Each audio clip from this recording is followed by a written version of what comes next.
Okay, so the Nintendo Switch 2 has been a hot topic lately, and price has been one of the big ones. And we were talking about this the other day. The damn prices, dude. The $80 for Mario Kart World. I'm looking forward to that game. But how do you justify $80? I said in that video, man, Nintendo, these fools, they're insane. They're greedy. It is what it is. What the hell can we do? I was like, you could be like, hey, vote with your dollars and just don't buy stuff. You could do like the 3DS back in the day when that first came out. Nobody was buying it. I mean, people were buying it, but not enough people. So then Nintendo was like, "Oh crap, we got to do something," and they dropped the price, and then they gave everybody an ambassador certificate who was an early adopter, right? And you got some downloads of games. I just don't foresee that happening now. It was a different time then. Now I just don't see it happening because of this, what we just saw today in this Washington Post article that just came up earlier today, a few hours ago, where Nintendo, Doug Bowser, this mofo, he's explaining, he's justifying the price. And I knew it. I knew it. They're not going to budge on this stuff. They're going to justify it. You can't verify anything that's being said. And I talked about part of this, like development costs. Like if you were to go back from like in the 90s and stuff like that with games and how it was the Wild West. And I'm tired of everybody talking about inflation and stuff. And I don't care. That doesn't matter to today's dollars.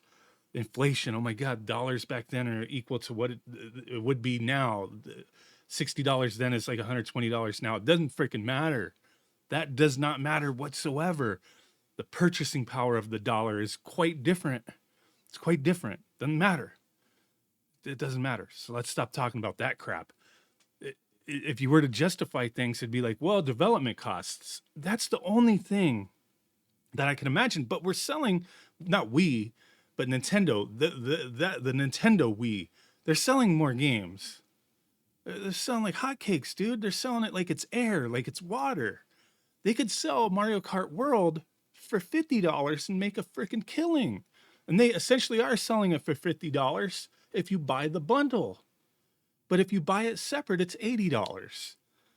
They could do it for $50. They just don't want to. They're greedy. They're greedy. So the only way I could ever justify it is like, okay, the development costs have to be more than what they used to be. And that's part of what he's saying here. But when you start looking at it across the board, he's talking about variable pricing, as you see right here. I just don't see it because there's others examples where he's talking about variable pricing. Okay, this game costs this game costs that. Okay, wait a minute. Wait a freaking minute. So this article is by Gene Park. You can go to Washington Post. They charge you to read these damn articles. So we're not going to read this whole damn thing. But he's going on and on about, hey, well, this guy, he talked to Doug Bowser, had a little sit down action.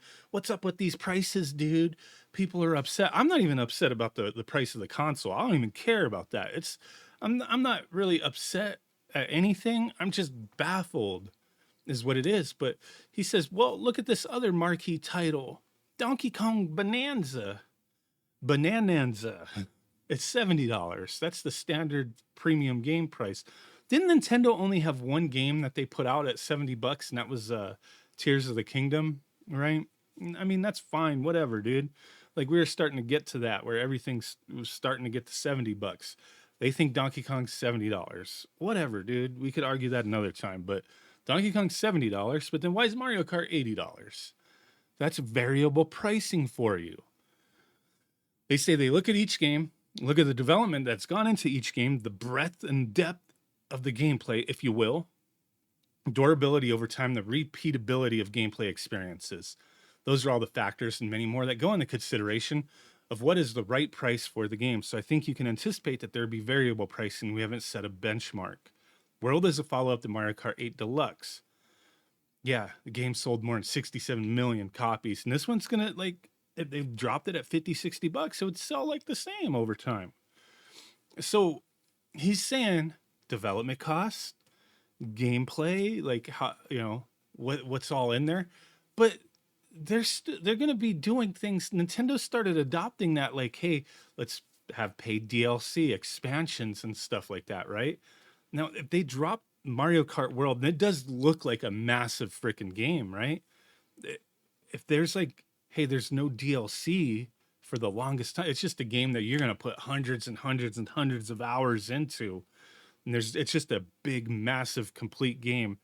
Maybe people will see value in it and be like, maybe the $80. Okay. I don't know, man. I'm not trying to justify it. I'm just saying, like, but how did they get to that $80 price point?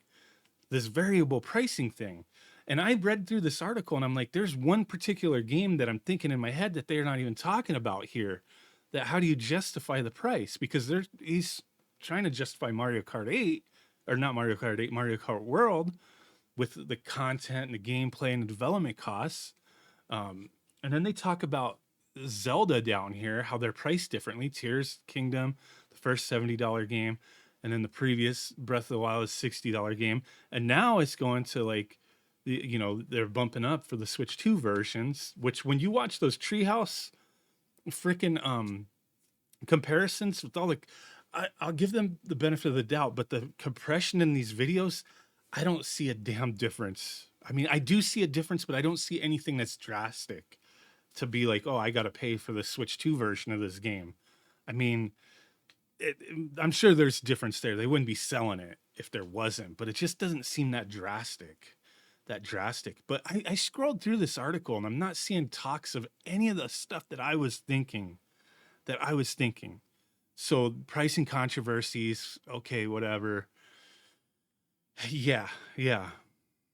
What there's one particular game that cost $80. There's two that I didn't see them mentioned. So let's go through this on GameStop. I tried going to target.com. I can't get the website to come up. Did somebody attack target.com? I don't know, but I went to GameStop instead. So Mario Kart World, $80. Donkey Kong, $70. I'm really interested in both of these games. The Dusk Bloods, that looks dope too. How much is that going to be? $90? $100? Freaking no. Now, let's scroll down here. Did you guys forget these two freaking games that are $80?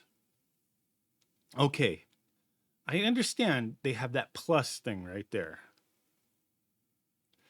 It's plus freaking some DLC, right? So they're $80.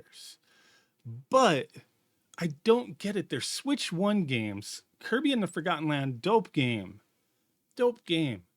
But what do you mean the development costs? This is a game that you already developed. You didn't put much more into it. Whatever this like star-crossed world thing is, that better be a freaking massive ass DLC edition. Like, how much more gameplay is involved in that? Like, so this is an $80 game too, but it's just a Switch 1 game that was already made, and you added some DLC to it, and now it's an $80 game. That's that variable pricing for you. Same thing with the frickin' Mario Party Jamboree. This is a game that already exists, right? And I know they added like the camera stuff and they added things, but it's like, so now the DLC is like $20 to $30. It's like you couldn't just be like, well, we have the Switch 2 version, and to get people to rebuy the game again or to reinvigorate sales for this, let's just drop it at $60 again, because these games have been on sale for the Switch 1. Kirby and the Forgotten Land, I bought during Christmas as gifts for people for like $30, dude. Those games were on sale Black Friday.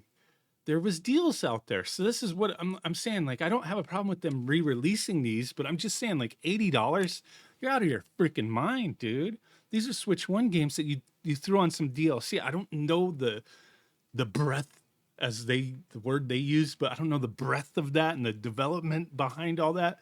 But it's like, these games, they don't, what, they're justifying it by the development behind it, but it's already a game that was made.